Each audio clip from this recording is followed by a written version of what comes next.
Salam les gars, vous regardez Racine en live, réel. Donc sur cette vidéo, nous allons revenir sur le match du FC Barcelone contre Getafe. Un match, où il n'y a pas il y a pas grand-chose à dire, hein, si je suis honnête avec vous. Le Barça qui a gagné le match 3 buts à 0, donc a maîtrisé son sujet. On se devait de gagner et de recorder parce que le Real Madrid a gagné. On a déjà fait un faux pas, en match nul, donc ils étaient à 5 points d'avance. Il fallait qu'on gagne pour recoller à 2 points. Donc, chose faite. Donc, on a gagné ce match. On va parler de ça et aussi on va revenir parce qu'à la base, j'avais prévu de faire un débrief plutôt en live du match du Classico français OM-PSG qui a été annulé parce qu'ils ont dit qu'en France, à Marseille, il y avait une tempête qui s'annonçait. Donc, je sais pas moi, ils ont annulé le match, ils l'ont reprogrammé à demain. Donc, ce qui a créé quelques histoires. Les Parisiens, ils sont pas contents parce que demain, c'est la cérémonie du Ballon d'Or.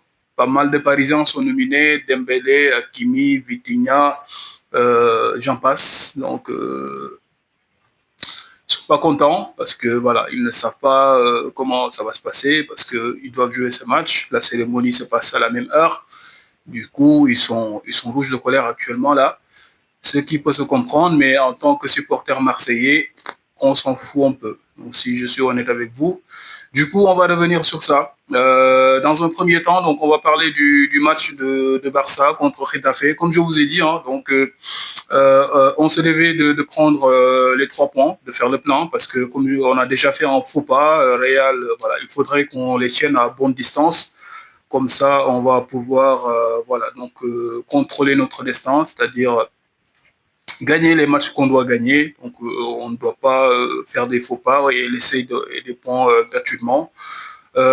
Du coup, voilà. Donc aujourd'hui, avec les circonstances actuelles, pas mal de blessures hein, pour le Barça. Donc, vous le savez déjà, je pense.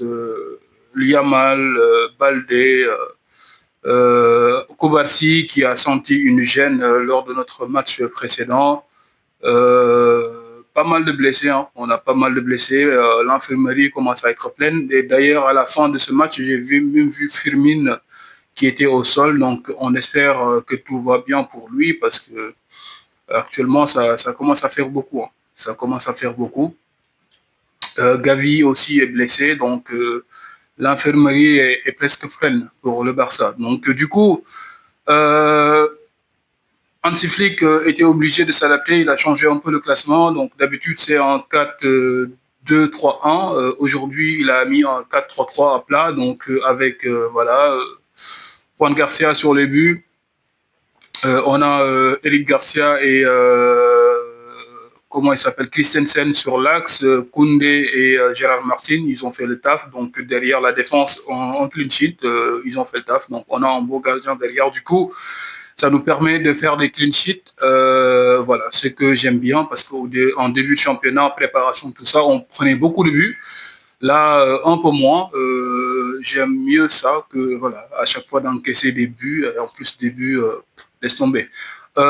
Du coup, voilà. Donc, au milieu, on avait Pedri, Casado et De Jong, je pense, oui, c'est ça. Donc, qui ont fait le taf. Pedri, comme toujours, hein, magistral. Donc, juste un maestro au milieu de terrain qui organise le jeu, qui contrôle le tempo, qui fait ce qu'il faut. Donc, encore mention spéciale à Pedri, donc, qui est tout juste un joueur phénoménal actuellement, le meilleur milieu de terrain au monde.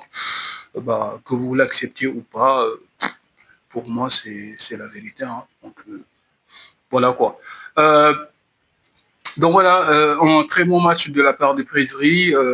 Frankie de Jong, pas mal. Donc, je pense qu'il a pas, voilà, donc, il n'a pas brillé, mais bon, ça va quoi. Donc le job a été fait, donc voilà. L'opposition n'était pas très très de taille, donc il n'y avait pas besoin d'efforts conséquents de sa part, j'imagine.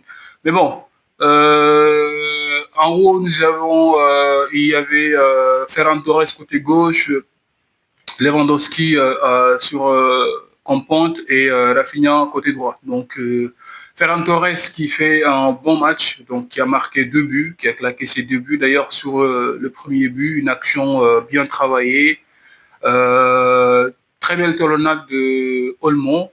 Olmo qui lui sert voilà, magnifiquement et il claque son but. D'ailleurs, je me suis trompé. J'ai dit qu'au milieu, c'était Casado, mais c'était Olmo à la place de Casado. Donc c'était Olmo, je pense, Pedri et Frankie de Jong, normalement. C'est ça. Donc Casado est rentré en deuxième mi-temps, dans les Nords.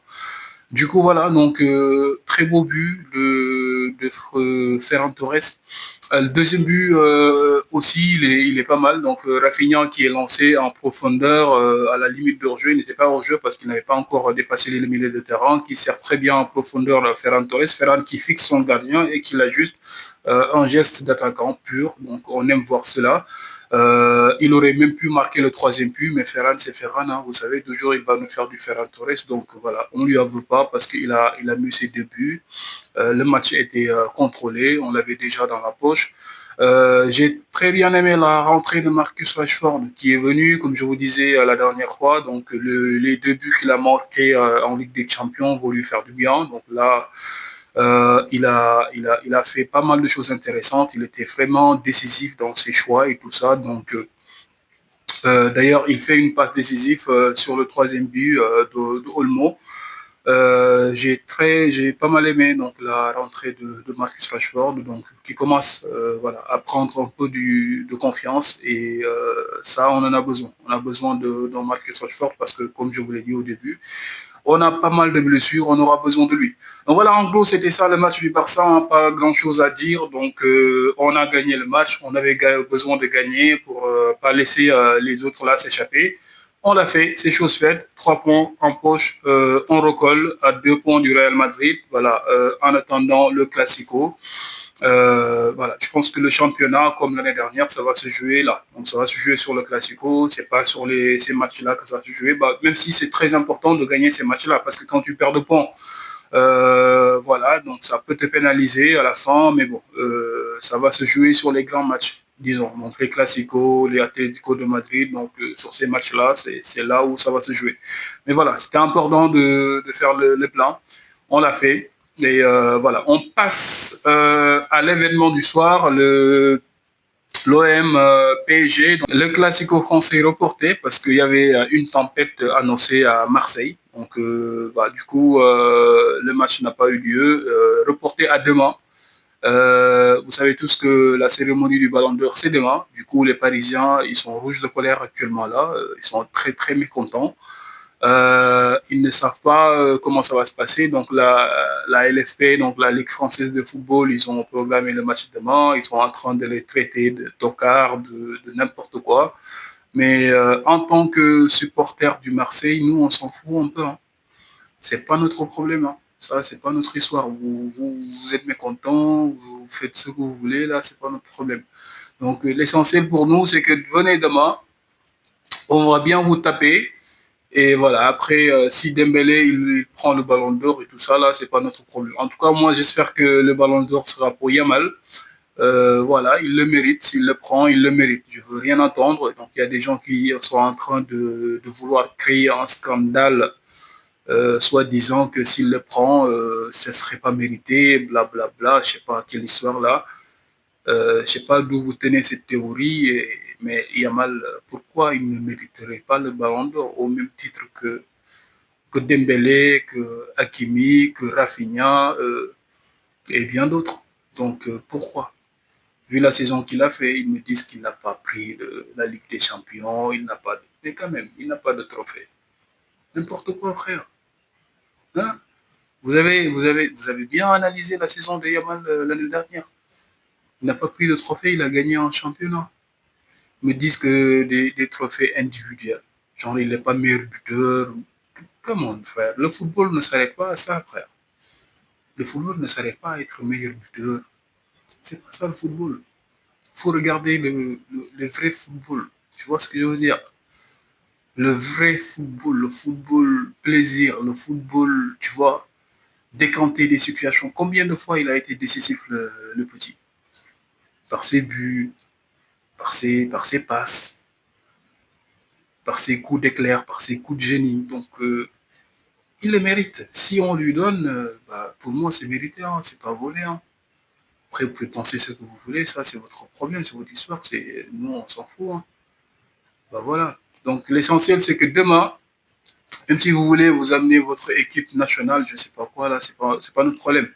Mais moi, je connais mon équipe, je connais Marseille, en fait. Parce que Marseille, même si Paris leur met une équipe B ou C ou D, je ne sais pas là, ils sont capables d'aller là-bas et de se faire taper et nous humilier encore une fois de plus. Parce que, comme je l'avais dit lors de mon live Real Marseille, ils te donnent l'espoir en fait.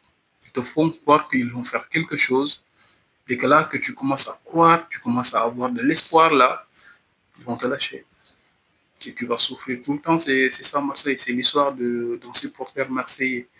Mais bon, on va voir ce qui va se passer demain. On va voir comment les Parisiens vont gérer cette histoire-là. De toute façon, comme je vous ai dit, hein, c'est pas mon problème. Je vais pas m'éterniser sur cette histoire-là ou gérer vos problèmes. C'est pas notre histoire. Tu vois ce que je veux dire? C'est votre problème. Vous vous débrouillez. La ligue et tout ça là, ils ont bien fait. On s'en fout.